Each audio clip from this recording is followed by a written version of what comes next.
So relative to this idea of external performance versus internal performance, a lot of you may be going, well, I think they're the same thing, or I think external performance yields internal performance, or I'm already doing internal performance. Here's some ideas to help you delineate these thoughts before you immediately start disassociating yourself or inappropriately associating yourself. Consider this. If you think, oh, I work on posture, that's internal performance.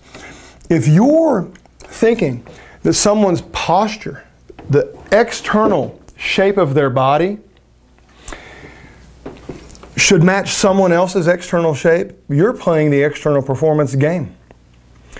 Because if someone goes to full extension and their full extension is here, yeah, something in the middle might be a nice curve for them to attain and stay in. If another person's ability to attain that curve you think is so perfect, that you learned in some class is so perfect, if that is actually their end range, that close packed position is very likely to shut down their available motions in, for example, rotation or side bending. So posture as we learn it is really an external performance. We are in no way making those decisions based upon the internals of the individual. We are trying to make people match the same external curves. That's inappropriate, honestly. Posture, nice word, nice feelings about it. We're just going about it the wrong way and measuring it the wrong way. Range of motion is the same. Oh, I work on range of motion. Yes, but you're measuring how far the arm is up in space, how far the arm moved from the trunk. You're not thinking about the glenohumeral joint. You're not thinking about things like osteophytes that can get in the way. You're thinking we just need to stretch this to get it to a bigger number. What about scapulohumeral rhythm? See, the problem is we need to think inside even about things like range of motion, because there are structural influence, there are protective influences, and so many times when we have an idea, a number, that's not defined by this person's individual internal idiosyncrasies, we're just trying to get everybody to match based on some external numbers once again. So those kinds of things can really get us in trouble, this idea of muscular balance. And we think what we see from the outside, we can measure the appropriate amount of contraction or force production front to back, quads, hams, side to side. We in no way allow for the individual's currently orchestrated protective mechanisms or their current solutions for their structural asymmetries. So all of these things are really, really important to realize when you start working with individuals.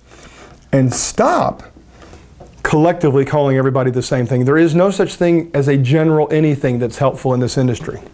And we see this all the time with corrective exercise. Corrective exercise. What is it you think you're correcting? Given that most of us don't even know what we're looking at, and that's one of the keys to internal performance.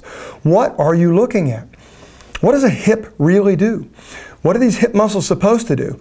How much of that does this person have?